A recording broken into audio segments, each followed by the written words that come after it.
All right, almost to the playoffs. Texans' final injury report has dropped. We'll talk about the awkwardness of this game. We'll also talk about who needs to play, who won't play. Playing a little hurt myself, little flu-like symptoms.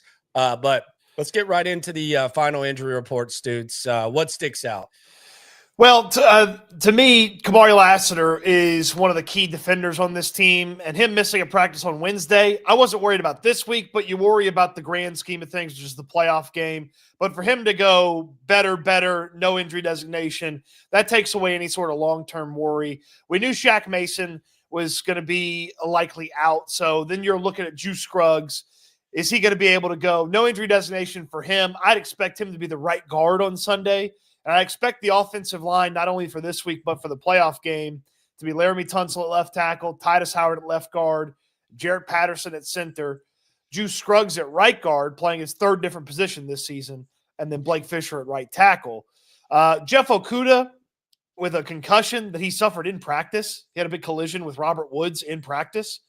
And so he's out. That is something to monitor if they ever have to put that third corner on the field, which this game doesn't matter, but for the playoff game, something to pay attention to. And just sit Christian Harris. Like, he doesn't need to play on Sunday. He doesn't even need to suit up on Sunday. Just make sure he packs a sweatshirt and some sweatpants and put him on the sideline. And then Foley Fatukasi, I mean, he's been hurt for a month now. Danico Autry, hope it's just a rest thing and not something real serious coming out of Baltimore. So nothing too crazy from this injury report, but there are a couple of players that you'd like to see improve in the next week or so ahead of that playoff game, specifically Autry for the defensive end spot and Christian Harris at linebacker.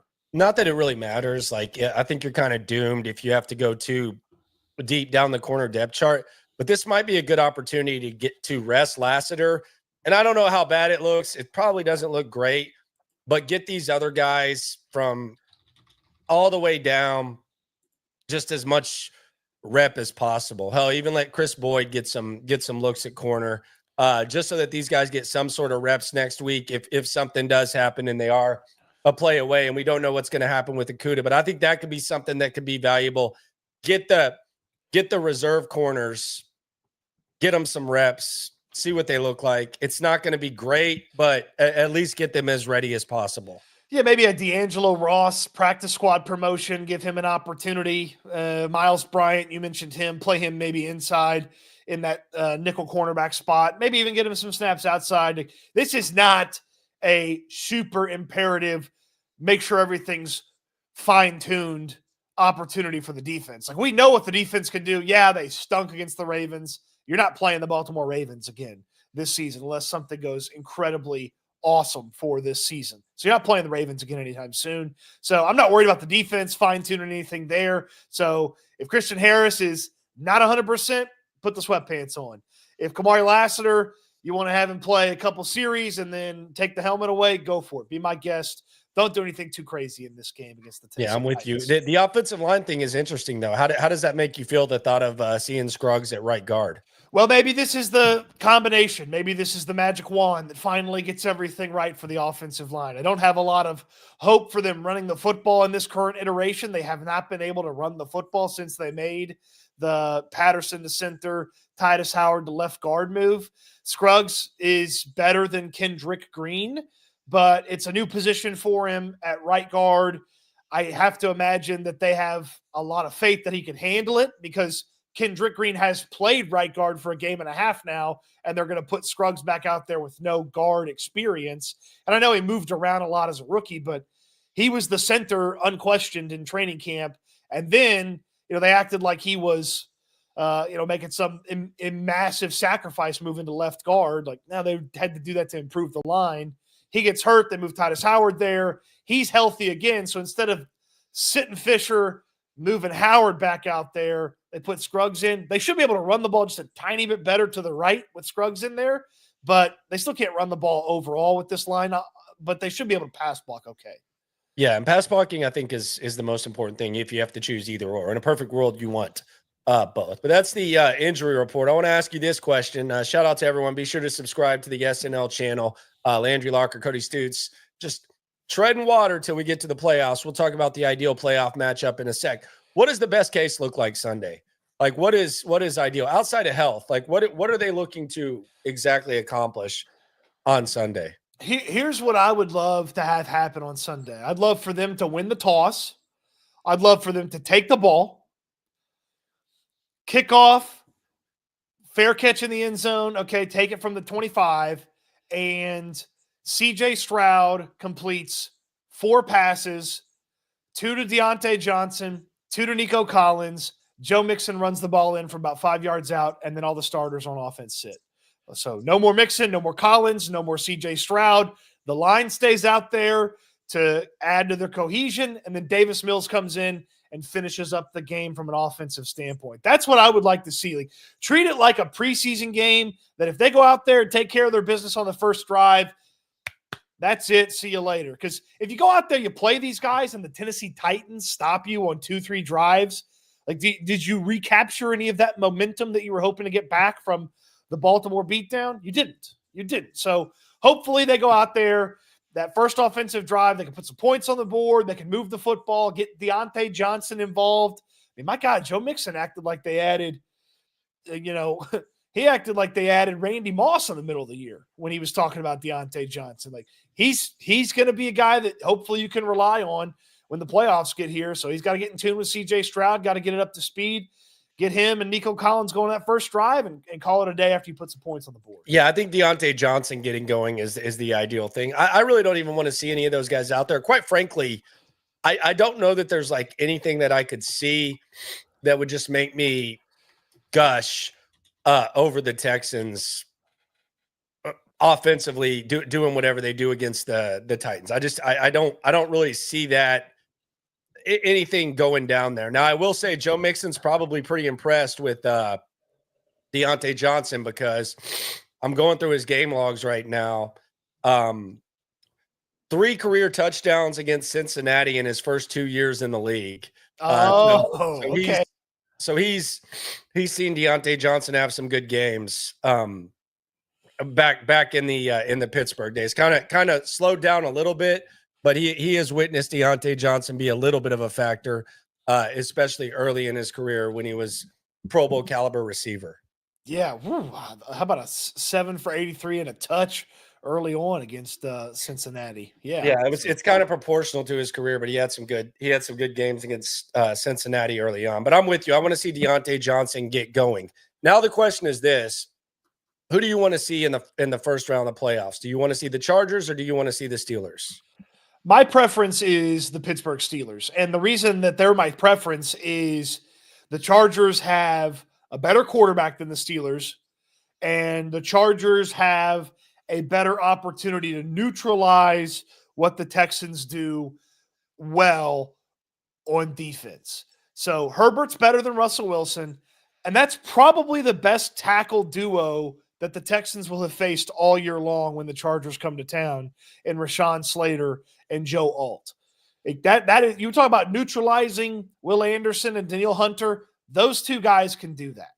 And so that's the best thing the Texans do, is those edge rushers comboing together, getting after the quarterback, and Herbert's better than Russell Wilson. So the Chargers scare me a little bit more than the Steelers do, despite the fact that I like the Steelers defense more than I like the Chargers defense. Like, I just feel like you have to worry about dominating the other team's offense. It's more likely you dominate Russell Wilson and company than you dominate Justin Herbert and company. Yeah, I'm with you. Charles on the super chat, just a little shout out to you, Charles. We always appreciate you for rolling through. Texan says, I've been on the road too long. He wants to, damn it, Bobby. Damn it, Bobby. Yeah, that's been a while. I think that's probably why I'm so damn sick right now. But I would rather, like, if you're talking about the ideal opponent, I would rather face the Steelers. I think there's familiarity with D'Amico Ryans and Russell Wilson. I think he's got familiarity with him. I kind of think that it's easier for this team to contain Pickens than maybe McConkey and Johnston. I feel like they got better weapons. And I just think that the Chargers are kind of got a little nastiness to them right now. I don't know. Like, it kind of feels like this time of the year, peak Harbaugh type of vibe. I don't think their ceiling's that high, but just all the stuff that he's been doing, the free kick, the just roughing up on people, guys getting more healthy. I just think it's a little bit more scary. And they also kind of have a pretty damn good defense too of their own. I don't think the drop off is that bad. They got a pretty damn good defense of their own. So I would say perhaps that there's familiarity with Wilson. And I also think that Jim Harbaugh has pretty strong familiarity with CJ Stroud in big situations too. So they faced off twice, Ohio State, Michigan, the biggest game of the year, and Harbaugh's had decent success against him. So I think the advantage that the Texans have against the Steelers, I think you could say that the Chargers might have that against the Texans. Well, I feel like you walk into a game one day and Justin Herbert could be the best quarterback in football that day. Like Russell Wilson doesn't have that top end anymore. Like Herbert go out there one day, he's going for 303 touchdowns. And it's like, you got to stop that day. Like he's got that type of talent. Wilson doesn't. They got multiple backs in LA. They don't have multiple backs in Pittsburgh. I think for the top end wide receiver conversation, like Pickens is better than McConkey. The hope is you would just throw Derek Stingley on the top guy, be it McConkey or Pickens, and then just hope that everybody else takes care of their business and you're able to get to the quarterback. So then it goes to the defensive side. Okay, Khalil Mack still got a little bit left to him. Bosa's got something left to him. They're getting some good push on the interior of that defensive line in LA. And then obviously TJ Watt, who's one of the best pass rushers and one of the best defensive players in all of football when Pittsburgh comes to town. And then they just have a really high floor as a defense as a whole. Hayward, I know he's ancient in football years, but he could wreck some things. He's like a Calais Campbell, man. They ain't never going to die. He can wreck some things in the middle of a defensive line. And you think about this offensive line trying to stop him and TJ Watt, it's a very tough task. They're both difficult opponents. The one thing I would say about Chargers versus Steelers, if the Steelers are the opponents, are 20,000 Steelers fans there? 25,000 Steelers fans? Like there's going to be a lot. There's going to be a lot of Pittsburgh fans there. So, get ready for silent counts on the offense. Texan says, "Are you okay? Seems like you're muting the microphone to cough. Get well soon." Yeah, no, I'm gutting it out. The other thing about this that I do kind of want to make clear is the Texans can beat either one of these teams. I agree. They can lose to either one of these teams too. Like it's not when we say either or, we're not dismissing the possibility of the Texans beating either one of these teams. They're good enough, even as is, even with all the flaws, even with all the bitching I've done about what we've seen. They're good enough to beat either one of these teams, especially at home. And especially with kind of like a fresh, clean slate of what they've been going through lately. So I do want to make that clear. They can beat either one of these squads. No doubt about that. They can also lose to either one of these squads too. Yeah, and look, there's exists like the very tiny, minute, small chance that the Baltimore Ravens are their opponent. That requires the Browns upsetting the Ravens. The Browns are 20-point underdogs. 21 now. 21 point. I might have to take the 21 just on principle. Have you watched DTR throw lately, sir? Well, they're going to start Bailey Zappi. So yeah. 21. I've spent worse money gambling. I promise you, I've spent worse money gambling. Got me with a good time. The Ravens coming in an NFL game does. It does almost seem like you got to take the 21 out of principle. Right.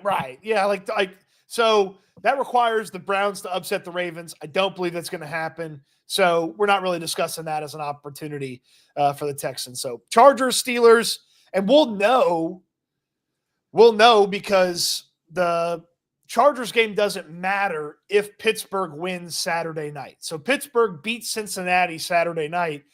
They're in the 5th spot. If they lose, then it's up to the Chargers to take care of their business.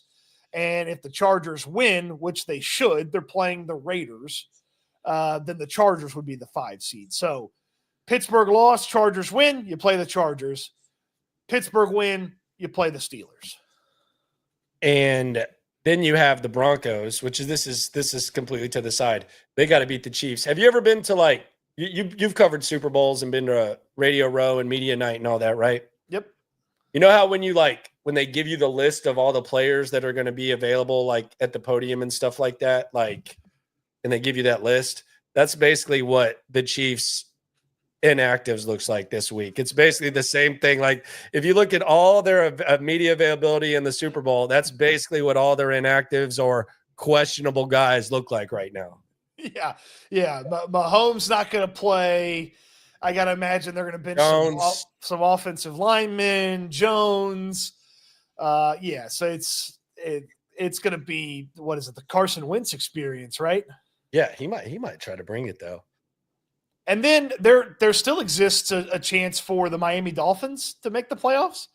Like they're still in there. It's ahead. It becomes a little bit more clear after the Pittsburgh game, but there's just a lot. It's going to be Pittsburgh or it's going to be the Chargers. It's going to be challenges either way you look at it. I would still lean towards the ideal opponent being the Steelers. But you can slice it, dice it anyway. But the reality of the situation is it's not far-fetched to think that the Texans win this game.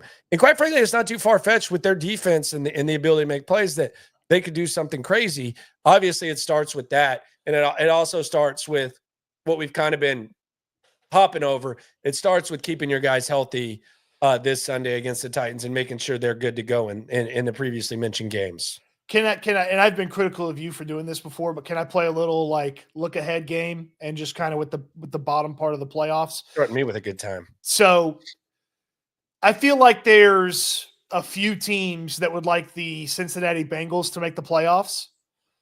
And if the Bengals make the playoffs in that 7 spot, then our 2-7 matchup is Cincinnati going to Buffalo, which is an incredible matchup. That's cool. They feel like one of the only teams that could just randomly show up in Buffalo, score like 40 points, and upset the Bills. If that happens, their defense, though. Their defense is really bad. It's the Bills. Their defense is really bad. Yeah, I don't know about that. If that happens, okay, we're just playing we're just playing a little what if here. That happens, let's say Cincinnati helps you out and they could maybe take out the Bills. Maybe you get Harbaugh v. Harbaugh in a little first-round playoff rematch. Maybe the Chargers take out the Ravens, then all of a sudden the Texans are hosting the Chargers. The divisional round. Get a little home divisional game. All right, on that note. Yeah, we're getting crazy. But I'd say Steelers easier matchup. You say yes, I say Steelers. Steelers too. But that could go bad. So we might be eating our words here in a couple weeks. Hey. We didn't sit here and call it a lock or anything like that. So no, who knows? Appreciate everyone for rolling through. This one's a little bit shorter. Post game as is on Sunday. I might do a stream tonight. I don't know. I'm honestly probably going to throw up because I've been coughing so hard. I've been throwing up. So I am going to med up. I'm going to ice up. I'm going to get ready for the weekend, and I'm excited for it. Michael Jordan has 6'11", Landry Locker has 1'3", He did not have this. I promise you. He did not have the flu. He's a liar. He had a hangover. All right. Always remember when it comes to this Texan stuff, we're all in it together. Eat good, sleep good, be good. We'll talk Texans again soon. Thanks for watching, everybody.